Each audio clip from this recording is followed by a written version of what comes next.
Assalamualaikum warahmatullahi wabarakatuh. Bismillah, alhamdulillah, wassalatu wassalamu ala rasulillah Muhammad ibni Abdillah wa ala alihi wa ashabihi wa mawala, amma ba'du. Anak-anak sekalian yang Bapak sayangi, kembali kita akan melanjutkan pelajaran pendidikan agama Islam kita. Kita awali dulu dengan sama-sama bareng-bareng membaca doa. Mari kita sama-sama angkat kedua tangan. Kita memohon kepada Allah, mudah-mudahan kita semua menjadi anak yang soleh dan solehah. Bismillahirrahmanirrahim. Allahumma ftah lana hikmataka wansur alaina rahmataka min khazaini rahmatika ya arhamar rahimin. Rabbi zidni ilman warzuqni fahman. Rabbana atina fid dunya hasanah wa fil akhirati hasanah wa qina adzabannar walhamdulillahi rabbil alamin. Anak-anak sekalian, sebelum kita belajar pelajaran kita pada hari ini, mari kita mereview pelajaran kita pada minggu yang lalu, yaitu mengenai Asmaul Husna. Masih ingat ya? Asmaul Husna artinya adalah nama-nama Allah yang baik. Ada berapa? 99. Yang pertama yang kemarin kita pelajari As-Somad. Allah tempat bergantung segala sesuatu, atau Allah maha dibutuhkan. Kemudian Al-Muqtadir. Al-Muqtadir artinya maha kuasa. Kemudian Al-Muqaddim. Al-Muqaddim artinya maha mendahulukan. Jadi itu anak-anak yang perlu anak-anak ingat tentang pelajaran pada minggu yang lalu. Kemudian pada hari ini kita akan mempelajari tentang rukun iman, yaitu rukun iman yang kelima. Masih ingat rukun iman ada berapa anak-anak? Ada 6. Yang pertama adalah iman kepada Allah. Yang kedua, iman kepada malaikat. Yang ketiga, iman kepada kitab-kitab Allah. Yang keempat, iman kepada nabi dan rasul. Yang kelima, iman kepada hari akhir atau hari kiamat. Dan yang keenam adalah iman kepada takdir.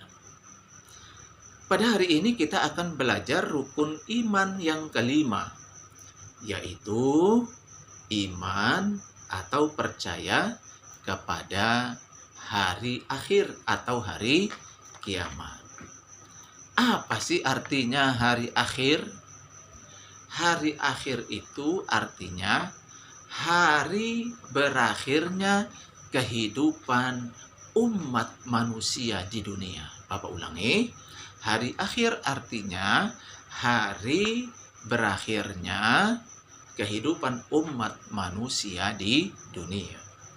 Atau hari kiamat. Hari kiamat itu artinya hari hancurnya seluruh makhluk. Kiamat artinya hari hancurnya seluruh makhluk. Karena memang saat itu semua ciptaan Allah termasuk manusia meninggal dunia, hancur, hanya Allah yang hidup. Nah, makanya anak-anak sekalian, yang boleh sombong itu hanya Allah. Manusia boleh nggak sombong? Tidak boleh. Karena manusia bakal mati, bakal hancur, bakal kiamat. Tetapi Allah tidak. Nah, ketika hari kiamat semuanya mati, Allah sombong. Boleh nggak Allah sombong? Boleh. Allah, kan Allah Tuhan kita. Boleh dong sombong. Baik anak-anak sekalian, kiamat ini dibagi dua, anak-anak. Nih, diingat ya. Kiamat ini ada dua. Ada namanya kiamat sughro. Sughro itu artinya kecil. Kalau kiamat sughro berarti kiamat kecil. Dan yang kedua adalah kiamat kubro. Kiamat kubro berarti kiamat besar. Jadi kiamat sughro kiamat kecil, kiamat kubro artinya kiamat besar. Pengertiannya yang lebih luas lagi, kiamat sughro artinya hancurnya sebagian makhluk. Apa ulangi? Kiamat sughro artinya hancurnya sebagian makhluk. Kalau kiamat kubro itu artinya hancurnya seluruh makhluk.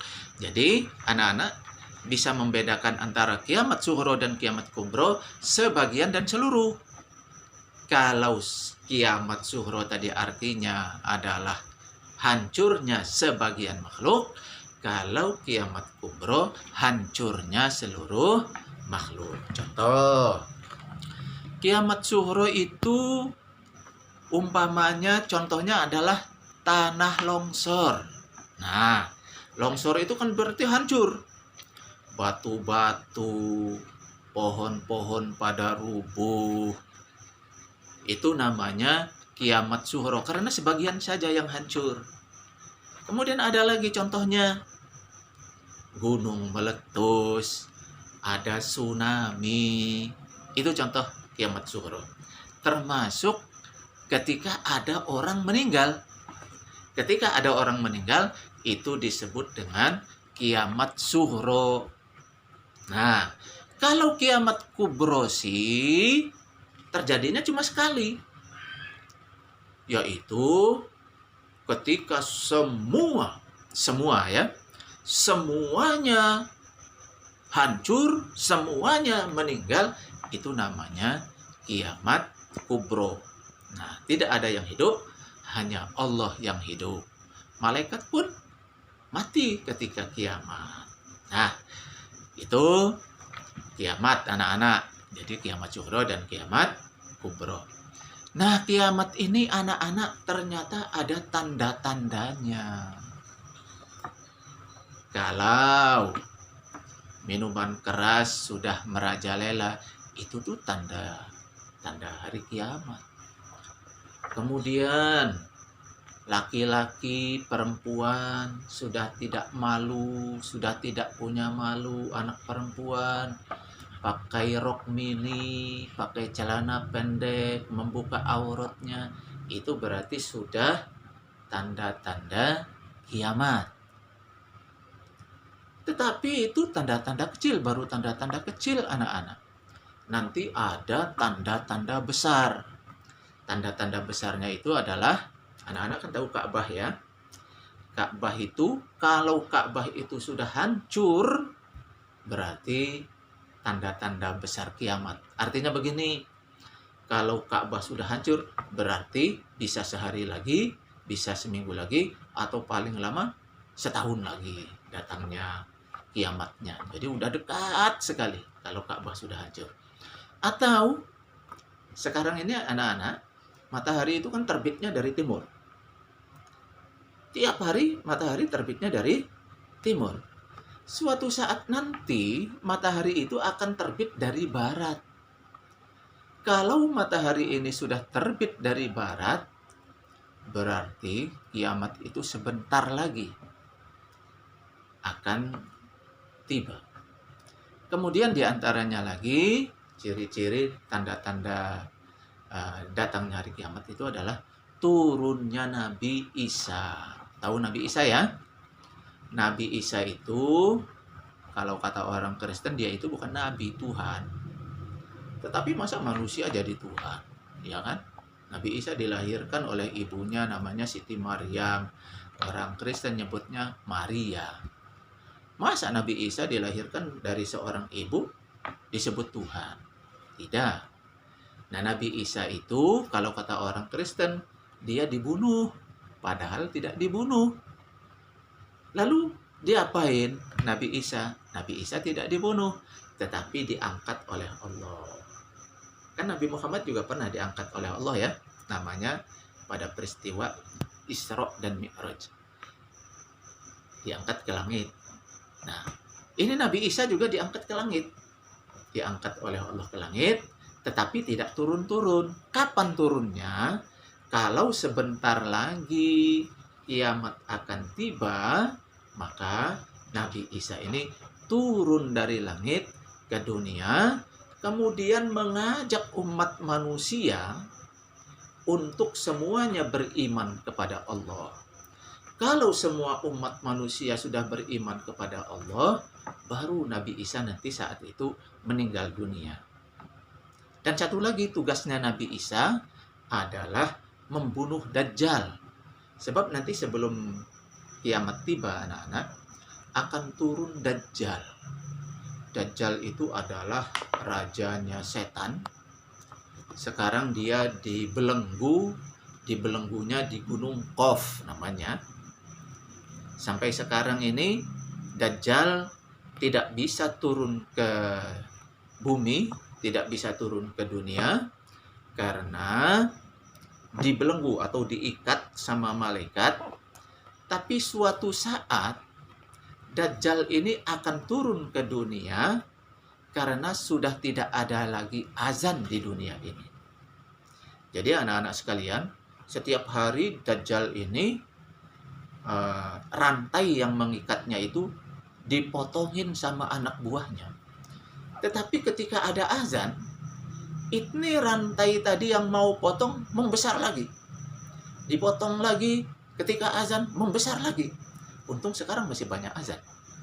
Ketika nanti sudah tidak ada azan, sudah tidak ada lagi orang sholat, maka putuslah tali Dajjal. Dia menguasai bumi. Siapapun orang yang ikut Dajjal diberi hadiah. Yang tidak mau ikut Dajjal itu akan dibunuh oleh Dajjal, akan disengsarakan, akan disakiti oleh Dajjal.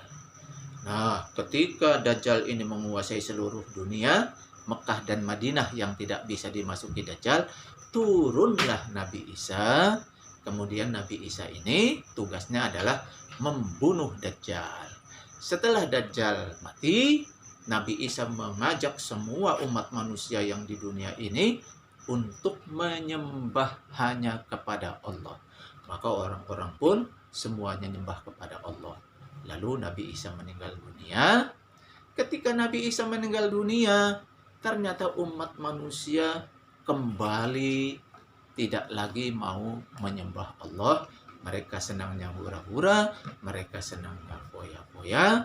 Maka saat itulah akan terjadi yang namanya hari kiamat. Nah, hikmahnya bagaimana anak-anak?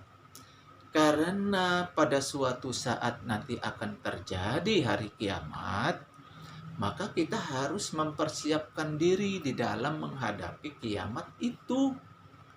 Minimal kiamat sughra, kita kan akan meninggal dunia. Bagaimana caranya? Memperbanyak amal soleh.